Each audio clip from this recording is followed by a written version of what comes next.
आज हम लोग समझते हैं कि नाम समानांतर श्रेणी जो है ये समानांतर श्रेणी क्या है। तो सबसे पहले हम ये 10वां की जो क्लास का ये मैथ एनसीईआरटी मैथ का जो पढ़ रहे हैं लोग, ये एनसीईआरटी से लेकर के आपको साइड बुक तक ही काम करेगा।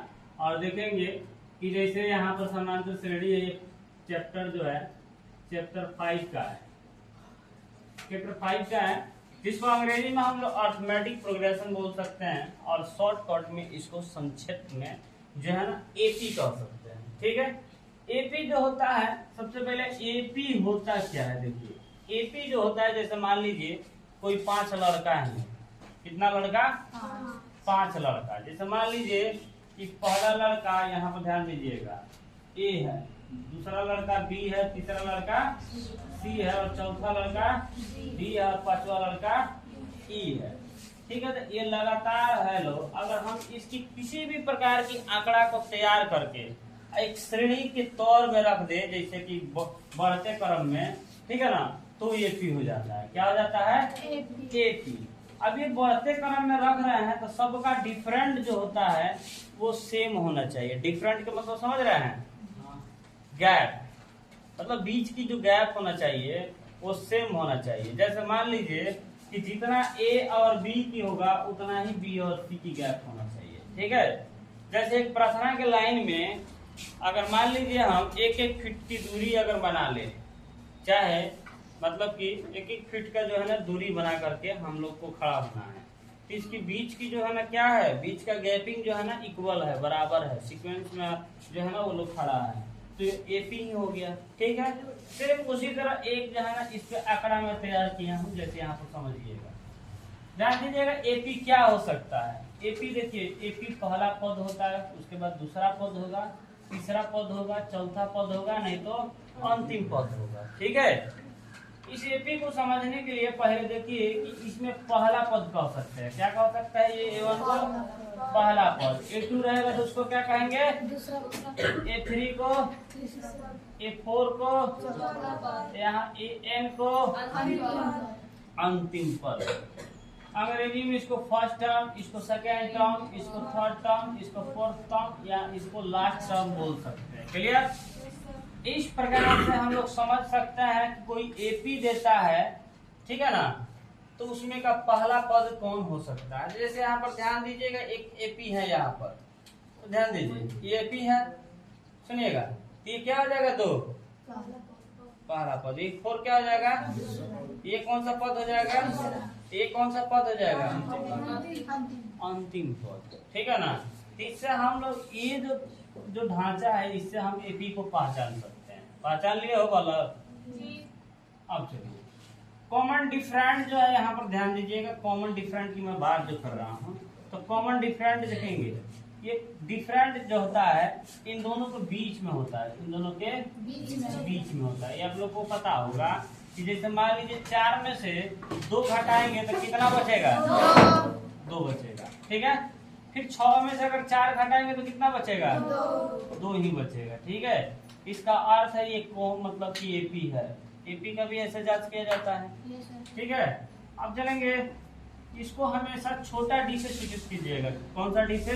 छोटा डी। छोटा डी से। सार्वंतर जो होता है ये अपना नियम बता दिया है कि मैं जो हूँ धनात्मक भी हो सकता हूँ, ऋणात्मक भी हो सकता हूँ, शून्य भी हो सकता हूँ, इसमें कोई मतलब होता ही नहीं हो सकता है। और डी बराबर इसका सूत्र ही होता है A2 माइनस A1। अब A2 माइनस A1 लिखे हैं, तो इसको अगर मान लीजिए हम कहीं दूसरे का गैप का निकालना है, जैसे मान लीजिए ये 10वां पद, ये 9वां पद, तो वहां पे भी डी का मान हो सकता है, यानी कि A10 माइनस A9। ठीक है, समझ रहे बात?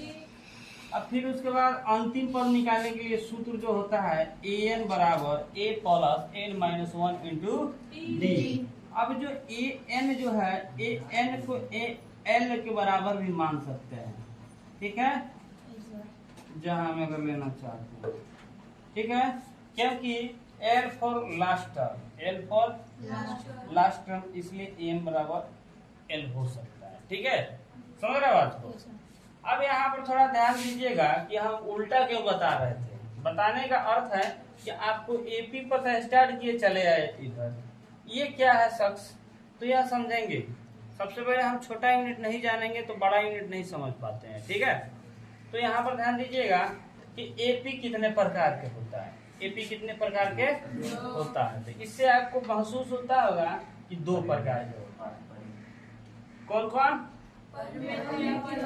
अब चलिए एपी तो समझ गए कि एपी है कौन, ठीक है, मतलब कि अरिथमेटिक प्रोग्रेशन है।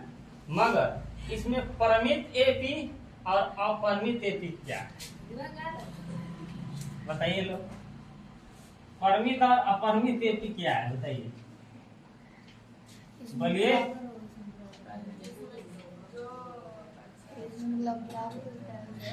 कौन सी मूवी क्या होगा, ध्यान दीजिएगा इस पर, हम बताते हैं आप लोग को। परिमित एपी और अपरिमित एपी है क्या, यहाँ ध्यान दीजिएगा। इसमें आपको लास्ट टर्म दिख रहा होगा, लास्ट टर्म दिख रहा है, यानी कि एपी जो है ये 2 से स्टार्ट होता है और 20 पर क्या हो जाता है, खत्म हो जाता है। ये 5 से स्टार्ट होता है और 50 पर क्या हो जाता है, खत्म हो जाता है। तो इसका अर्थ है कि लिमिट, परिमित का अर्थ होता है लिमिट, निश्चित। इसका लिमिट है, क्या है, लिमिट है, ठीक है। मगर इसका लिमिट नहीं है कि कहाँ तक जाएगा, कहाँ तक जाएगा। ये 100 तक भी जा सकता है, करोड़ तक भी जा सकता है, अरब तक भी जा सकता है, कोई लिमिट नहीं है, यानी कि अनलिमिट है, अनलिमिट, ठीक है। अब यहाँ ध्यान दीजिएगा कि आपको यहाँ बताया गया है कि 15 तक, और अंतिम लास्ट टर्म जिसमें नहीं होता है वो होता है अपरिमित एपी, या जिसमें लास्ट टर्म होता है उसमें परिमित एपी उसको कहा जाता है। तो अब समझ में आया होगा, जिसमें लास्ट टर्म ना हो अपरिमित एपी, यानी कि अपरिमित एपी जो है आप लोग को बताया गया, इन्फिनिटी भी बताया जाता है, इन्फिनिटी, ठीक है, इसको अंग्रेजी में बोला जाएगा, ठीक है। अब देखेंगे ये समझ में आया, बोलिए। अगर हम आप लोग से क्वेश्चन करो तो क्या बता सकते हैं, चलिए संतोष बाबू खड़ा हो जाए।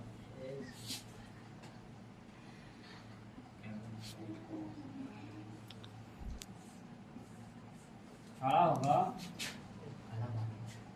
मान लगे जाए बात क्वेश्चन, ये कौन सा एपी हो जाएगा,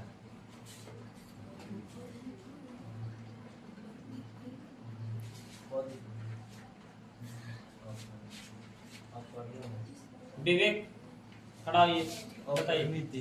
हाँ, लास्ट टर्म में दिख रहा है तो तुमको गधा कौन सी होगा ये,